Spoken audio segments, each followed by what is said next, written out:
Sana nga, kaya lang parang birthday ko po yun.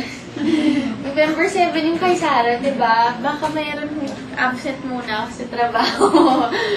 Pero tignan mo natin kung anong mangyayari. Yan, at tinatanong din ng ilan sa mga chatters kanina, yung Star Magic concert daw, nagaganapin din dito sa Manila soon. Yan. Tinatanong nila kung pwede na daw ba maka-pre-order ng ticket. Pwede na ba? Sa tickets? Sa Star Magic? Pwede na, sa Star Records. Yun. Star Records. Sa Star Records po pala, pwede po kayo bumili. November 13. Yung concert. Ayan, November 13 po. At, yun, we're very, very excited kasi nga po, isa na naman tong masaya at madugo na experience para sa aming Star Magic artists. Pero kasi masaya yung pamilya namin. So, excited po kami. Same show din ba ito nung sa States? Or ibang, ibang program? Same production numbers.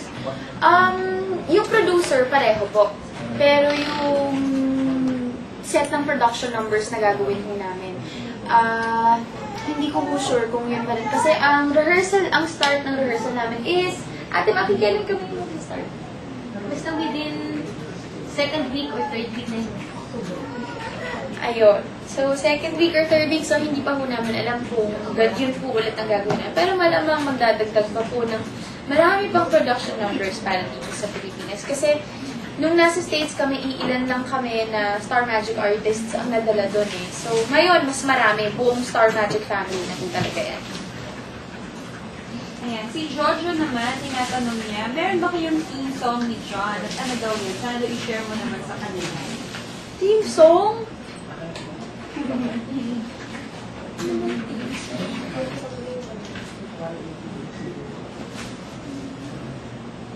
Or yung favorite song na... Pwede ba yung ringtone na lang niya? Yung Alive. Siyempre, nandito na naman sa aking very helpful na BlackBerry.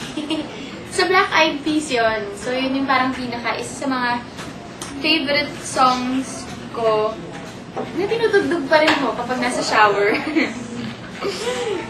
Eto. Naririnig ba nila? Ayan. So, i-search nyo na lang po at i-download na lang ang Alive ng Black Eyed Peas. So, parang ngayon, yun ang aming song. Kaiba-iba eh. Ayan. Si Charmaine naman tinatanong, sino po ang favorite celebrity or artist ninyo? Whether local or foreign? Yung mga talagang ina-idolize. Siyempre, dito po sa industriya natin, Vilmania na nga ako, sabi ko. Sobra, after ko siya nakatrabaho dun sa Vilma Special, nakita ko kung gaano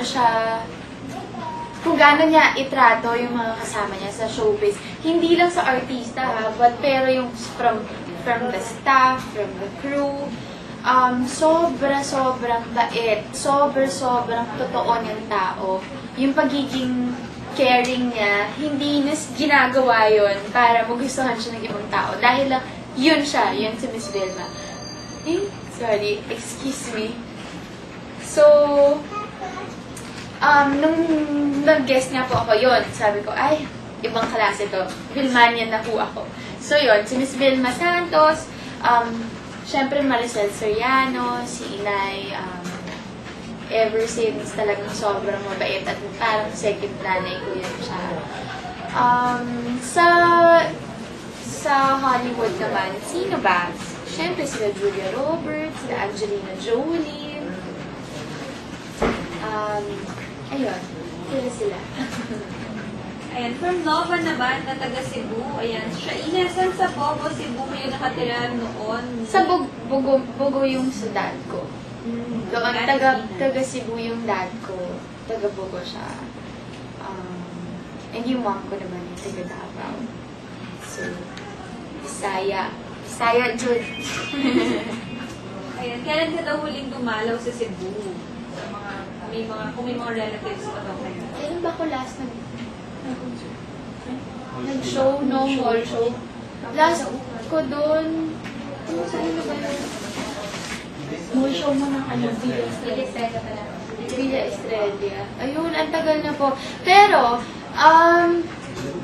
mag-open po kami ng bagong branch dyan, ng Estilo sa SM Cebu.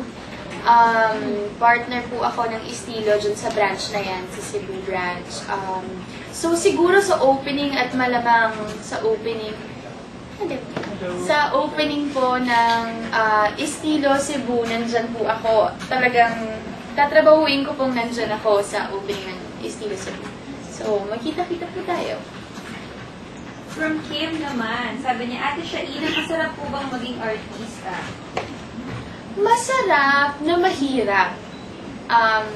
Masarap kasi sobrang blessing to. Well, for me, na at a very young age, napufulfill ko yung dream ko. Nagagawa ko kung ano talaga yung gusto kong gawin sa buhay ko. Iilan lang kasi yung nakakagawa ng ganon. Siguro kasi usually you go to school first and then i-fulfill mo kung ano talaga yung gusto mong marating sa buhay. Pero isa ko ako sa mga na-bless na nakakapag-school ako noon, nung time na yon, and nagagawa ko pa yung gusto kong gawin, which is mag-artista. And, well, nung una, parang laro lang to for me. Kasi iyakin ko ako. So, kapag sinabi na, umiyak ka, kunwari, sinasampal ka ng nanay mo, kunwari, pinapalo-palo ka ng nanay mo, iiyak na po ako, madali lang.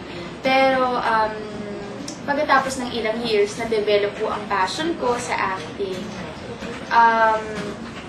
Na-develop po ang pagmamahal ko sa craft na to. Na-realize ko na itong pagiging artista ko is a blessing kasi I get to touch people's lives. As in, nakaka-inspire ho ako ng mga tao.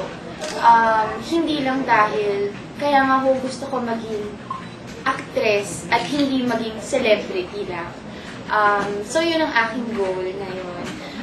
Mahirap kasi ang kasama dito sa show business, syempre wala kang privacy, mapapabayaan mo ng sarili mo kahit papano dahil wala kang tulog pag tuloy-tuloy ang trabaho. Pero nga sabi ko, hindi siguro ako tatagal sa industriya na to kung hindi ko mahal ang ginagawa ko. So, sa mga gustong mag-artista, masarap po talaga, mahirap. Yan.